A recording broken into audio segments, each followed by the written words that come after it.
Bonjour à tous, je voudrais faire une rapide vidéo quand même pour regarder avec vous en détail les réponses jusqu'ici incroyables de Macron face aux émeutes. Pas si incroyable que ça si on y réfléchit, parce qu'elles s'inscrivent clairement dans un narratif, un agenda.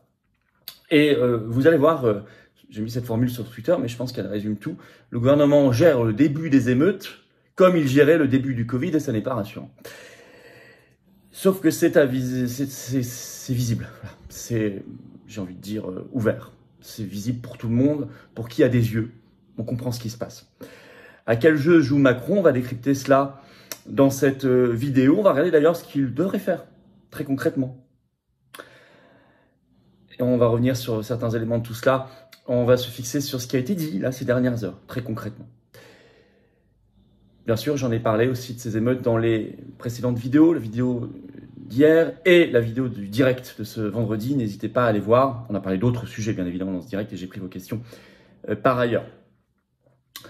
Voilà, n'hésitez pas à partager ces vidéos, elles sont importantes parce qu'on fait des analyses ici qui sont vraiment très différentes de ce que la pseudo-opposition nous offre et de ce qu'on voit dans les grands médias, hein, qui sont complètement aux ordres, bien évidemment. N'hésitez pas à partager, n'hésitez pas pour cela à vous abonner à cette chaîne YouTube. Il suffit de cliquer sur s'abonner en dessous. Voilà, c'est gratuit, instantané. Je vous le dis, je le redis, c'est vraiment important pour la chaîne parce que les algorithmes de YouTube vont mieux fonctionner si vous êtes abonné plutôt que pas abonné. Ils vont mieux recommander, davantage rendre virales toutes ces vidéos et tout ce travail. Donc, grand merci à ceux qui le feront et qui l'ont fait. Rendez-vous. S'il n'y a pas de doute, c'est pas annulé du tout. Hein. C'est une grande manif sécurisée, vous inquiétez pas, il n'y aura aucun problème. Hein. Évidemment, samedi 8 juillet, grande manif nationale pour le Frexit, pour la souveraineté du peuple, de la France, notre liberté, notre souveraineté. Rendez-vous Paris, 14h, samedi 8 juillet, d'Enfer Rochereau, avec des drapeaux français. Bien évidemment, je vous attends très nombreux, nous on fait ça dans le rassemblement. Hein. On invite tout le monde, évidemment. Je vous attends aux patriotes également, c'est important. C'est important. Là, on voit bien le prix de ce qu'est être anti-oligarchique. Ah, on n'a pas le même discours, on n'a pas les mêmes solutions, on n'a pas les mêmes obsessions. C'est évident. Nous, ce sont les belles valeurs de liberté, de souveraineté, de paix civile, de paix, de dignité, une humanité humaine, une France libre, belle, éternelle, rebelle. C'est ça, les patriotes. Et ça n'a pas de prix. Et c'est un combat pour nous-mêmes, mais qui nous dépasse. Vraiment, on se dépasse par l'action et on se dépasse parce qu'on transcende. C'est des belles valeurs, c'est les générations qui viennent, nos enfants, nos petits-enfants. Un combat de résistance, sans aucune aide de l'État jusqu'ici. Rien, on n'a pas reçu un euro, rien d'aide publique, pas d'aide des banques, rien. On fait. Et on continuera de faire. Et on essaie de transformer des moutons en lions, comme on dit, et ça marche. Voilà. Alors venez. Pas demain, pas après-demain, maintenant. Venez, adhérez ou reprenez votre adhésion annuelle si elle n'est plus à jour. C'est le premier lien pour le faire sous la vidéo en description, c'est le même lien, adhérer. C'est un lien également commenté à épingler, une petite fiche maintenant sur l'écran. Et dans les dernières secondes de la vidéo apparaîtra un lien sur l'écran. Faire un don de soutien en patriote, c'est le deuxième lien sous la vidéo en description. Tout ça est défiscalisé aux 2 tiers pour vous. C'est-à-dire que si vous mettez 60, faites ça beaucoup de 20 euros. Voilà, etc. Bravo aux donateurs, aux réadhérents, bienvenue aux nouveaux adhérents patriotes. Alors à quel jeu joue Macron exactement dans ces émeutes? Bon, j'ai parlé dans les vidéos récentes de la stratégie du chaos, de la peur et du contrôle. Vous ne serez pas étonné pour qui a suivi le Covid, hein, qui n'a pas vécu dans une grotte, ou la guerre d'Ukraine, ou les discours sur l'énergie, l'eau, etc. Sans rien résoudre sur le fond, bien évidemment. Mais alors attention à ce que certains ne fassent pas la même erreur que pendant le Covid, où on nous dirait, bah, c'est pas possible, ils sont vraiment incompétents, ils font une somme d'erreurs incroyables. Non, ce sont des choix orientés et assumés. Ça n'est pas une somme d'erreurs, c'est le déploiement de leur agenda qui va contre nos intérêts de peuple. Les annonces incroyables de Macron, ce 30 juin, il a pris la parole notamment à l'issue d'une réunion de crise interministérielle au ministère de l'Intérieur, qui était place Beauvau.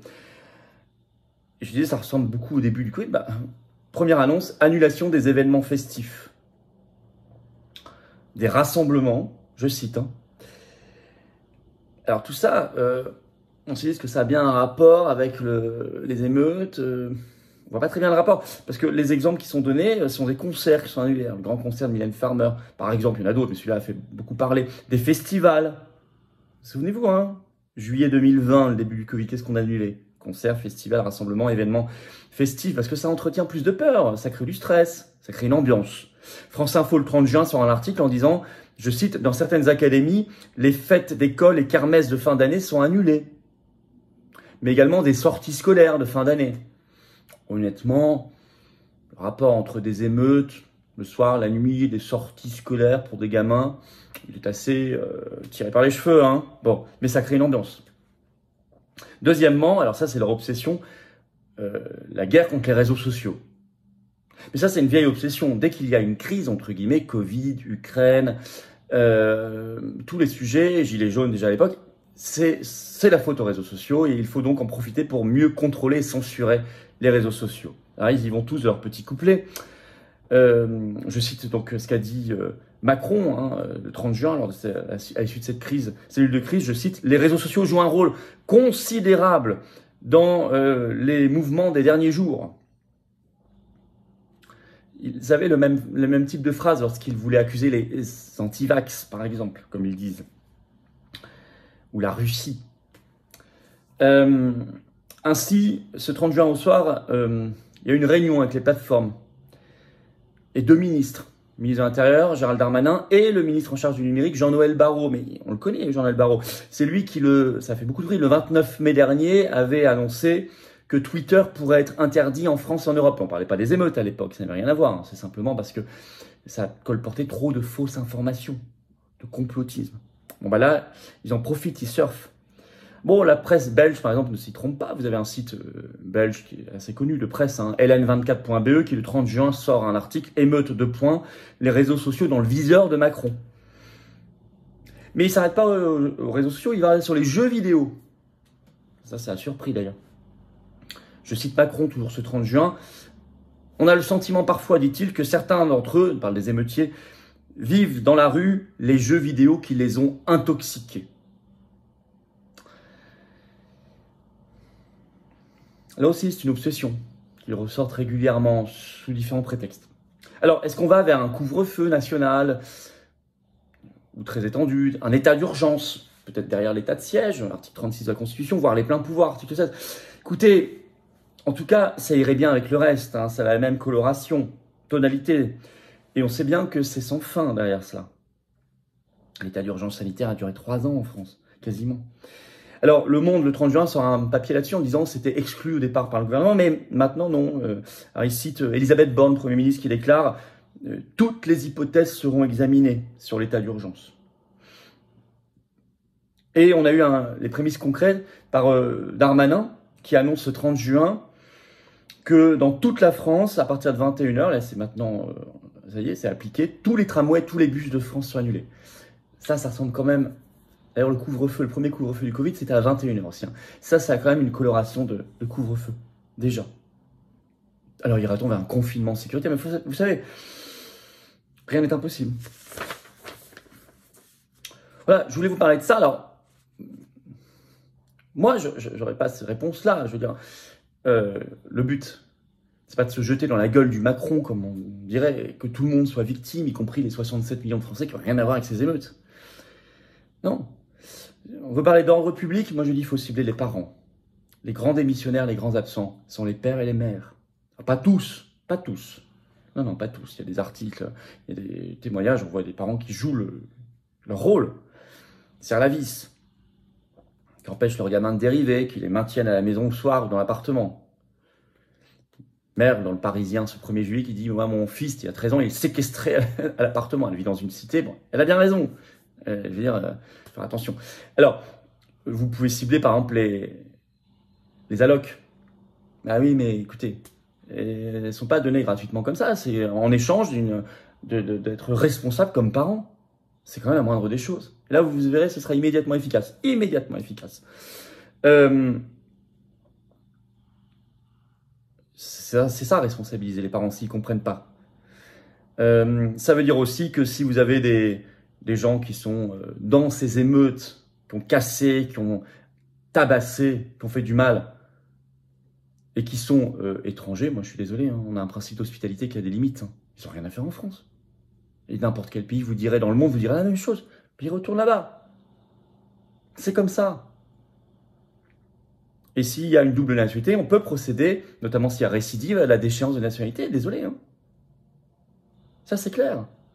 Et ça ne veut pas dire que les Français d'origine étrangère sont à mettre dans le même sac. Certainement pas. On peut avoir finesse, on n'est pas obligé de tomber dans la caricature. Sur la police, la gendarmerie, les policiers et les gendarmes, bah, ceux qui font bien leur boulot au service du peuple français doivent être aidés. Mais attention, on doit être au service du peuple français, pas d'un régime, pas devenir une milice macroniste, comme on l'a trop vu lors des Gilets jaunes, les manifs anti-réforme des retraites, manifs anti-pass, etc. Il y a eu des comportements braves, etc., qui ne sont pas acceptables, qui créent une défiance. On l'a vu nous-mêmes. Moi, comme organisateur de 150 manifs nationales, je l'ai vu. J'en ai vu des formidables et j'en ai vu des pas du tout exemplaires. Ben, je suis désolé, il faut remettre... faut pas que les gens dans leur tête se disent mais c'est une milice macroniste ou c'est la police nationale, la gendarmerie nationale. Moi, je veux que ce soit systématiquement et toujours la police nationale, la gendarmerie nationale au service de la nation et du peuple français et qu'il n'y ait pas de doute là-dessus. Et ça, ça nécessite d'agir, qu'il y ait des vrais contre-pouvoirs. Et puis, il faut plus fondamentalement qu'on reprenne le contrôle de notre pays, qu'on le dégage des forces, des puissances d'argent et des forces oligarchiques qui le mènent forcément vers le chaos, qui le précipitent vers la division et le chaos, et la destruction. Forcément, puisque eux, la caste, l'oligarchie, y ont intérêt. Et pas nous. Et ça veut dire reprendre le contrôle, ça veut dire reprendre très concrètement notre souveraineté populaire et nationale, ça veut dire quitter toutes les instances oligarchiques, hein, Union européenne, OMS, CEDH, OTAN, etc. C'est très concret, hein. C'est très concret, hein, instaurer le RIC qui détendrait la situation. Si les gens pouvaient eux-mêmes créer des référendums d'initiative citoyenne sur tout sujet, je vous assure que ça détendrait la situation. Ça n'a pas de rapport avec le maintien de l'ordre. Je ne mélange pas tous les sujets, hein, je vous ai parlé de maintien d'ordre avant. Mais je parle fondamentalement de faire de la politique avec un P majuscule. Parce qu'il ne faut pas se limiter simplement au maintien de l'ordre. C'est pas que ça le problème. Voilà, ce que je voulais vous dire, c'est rapide, hein, mais je suis tellement halluciné et en même temps pas surpris par les déclarations et les annonces concrètes de Macron qu'il faut qu'on en parle ensemble. Voilà, n'hésitez pas à partager cette vidéo, n'hésitez pas pour cela à vous abonner à cette chaîne YouTube, vous cliquez sur s'abonner en dessous, c'est gratuit, instantané, vraiment ça aide la chaîne et vous profitez-en pour appuyer sur la petite cloche à côté, comme ça vous serez notifié dès qu'il y a une vidéo qui sort, une nouvelle ou un direct. Notre rendez-vous, le grande manif nationale pour le Frexit, hein, justement, on reprend le contrôle. Hein. Samedi 8 juillet, rendez-vous 14h Paris, place d'Enfer Rochereau, il y a du covoiturage qui s'organise de partout. Voilà, contactez votre référent, vraiment il y aura du monde, beaucoup de monde, il sera sécurisé, vous inquiétez pas, toutes les familles peuvent venir, évidemment. Venez aux Patriotes, voilà, venez, là aussi c'est sécurisé, mais on sécurise l'avenir là, vous voyez, là on sécurise l'avenir avec cette carte orange d'adhérents ou de réadhérents. Aux Patriotes, si vous avez votre adhésion à plus d'1 an et qu'elle n'est plus à jour, venez, vous serez mis en relation avec des gens qui pensent comme vous à côté de chez vous. C'est ça être adhérent ou réadhérent. Vous soyez en métropole, outre-mer, à l'étranger, on est présent. C'est beau, c'est grand, c'est le plus grand mouvement souverainiste et de défense des libertés, de la paix civile et de la paix en France.